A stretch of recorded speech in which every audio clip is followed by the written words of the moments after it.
got no love for the fakeness. If you wanna play tough and wanna hate this, I'll always show up. I don't ever slow up, no I don't take shit. I got no love for the fakeness. If you wanna play tough and wanna hate this, I'll always show up and make a statement. I don't ever slow up, no I don't take shit. I got no love for the fakeness. If you wanna play tough and wanna hate this, I'll always show up and make a statement. Everything I do so instinctive and so passionate. Every word I move so descriptive like an adjective. I got a vendetta against people who patented being negative when you should be getting after it. I got facts over tracks, this and that. Spitting slow, spitting fast, I could roast, I could gas. Think I'm okay at last, but I don't know if that can erase all the past. And the pettiness, a reflection of the emptiness. Hilarious, you think you're worth my time, you're delirious. Mysterious, because you hide behind a fake exterior. Inferior, That is true. That is true. That is true. Things was happening early in my life in College Park, you know what I'm saying? Even though I wasn't in the streets yet, you know what I'm saying? As a young homie, you know what I'm saying? Things was already happening around me. I wasn't aware, you know what I'm saying? It took one incident for me to be like, wow, you know what I'm saying? Somebody just got shot, you know what I'm saying? And like I say, I was young. I had to be maybe 11 or 12, just turned 12 at the most, you know what I'm saying?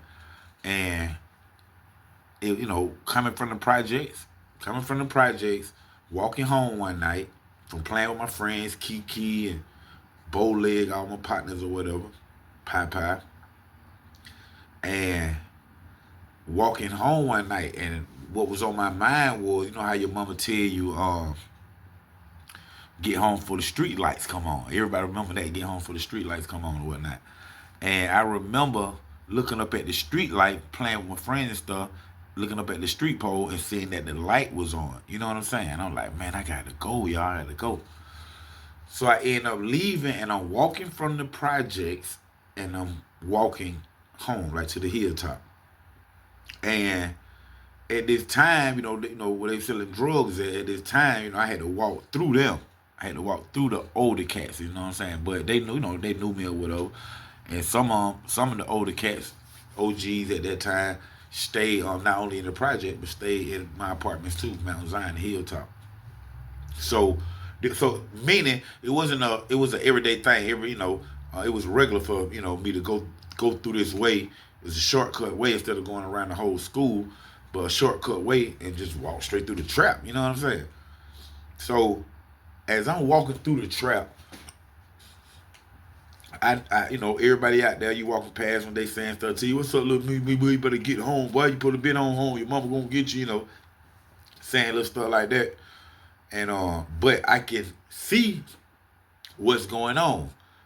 They serving, you know what I'm saying? This is when it had just turned over from the cocaine to the crack. Everybody started freebasing it up, cooking the cocaine and stuff, making it into crack. So this was right when that had happened. It was that era when it had just switched over.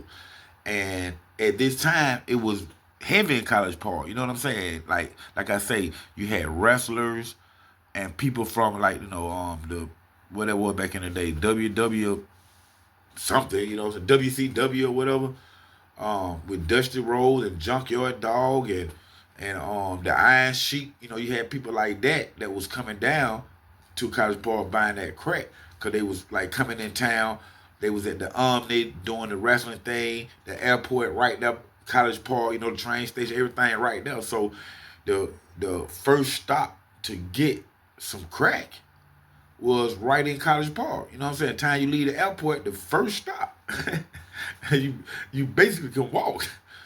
So that era was very, I would say, busy. You know what I'm saying? All times of day, all times of morning, all time wee hours of the morning, at nighttime, stuff like that. So it wasn't, that even wasn't unusual for it to be so live back then. Nowadays things done calm down. You had to go, Old National, Atlanta and stuff like that right there. But at this time, it was like, block parties on every block because everybody was out serving. You know what I'm saying? Kids were playing. It was just more of a, I was a child, so you know, it's more fun. It was more fun back then. You know what I'm saying?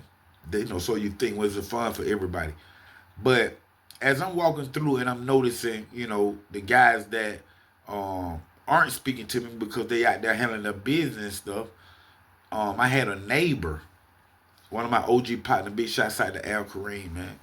But he was one of my OGs, and he was out there with the rest of the the crew or whatever. And you know, when somebody, you know, at this time, you know how when somebody come up to buy some dope frames, you know, in a car, you have several people out there with the crack. You know what I'm saying? You got somebody come up, they want to spend $80, $8 crack, and you got different drug dealers out there, and you got different drug dealers out there with different plugs. Meaning, they working for or for themselves, but their connect is individual. So everybody's individual. They out for their own.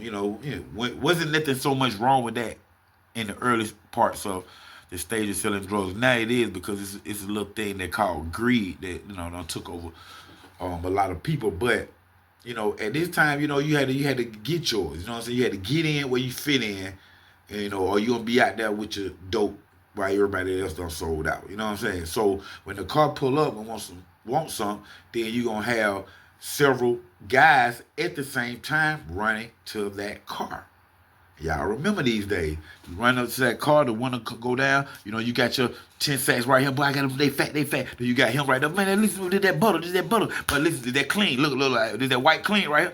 So all that was going on back in my days in the hood. You know what I'm saying? And this particular night that I was walking through, my partner Al Kareem, OG Al Kareem, he had, his sacks, they was, at the car or whatnot. I couldn't see the entire thing, but I can see his back turned to me, and the other guys, they at the car, I got it.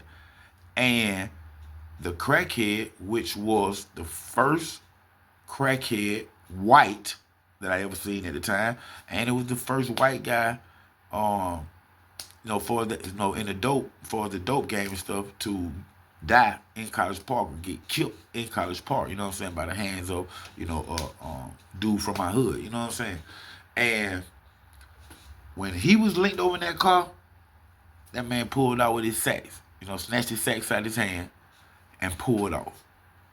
Well, the white guy didn't know that OG Al Kareem was scrapped. You know what I'm saying? And this, like I said, this in the 80s, man.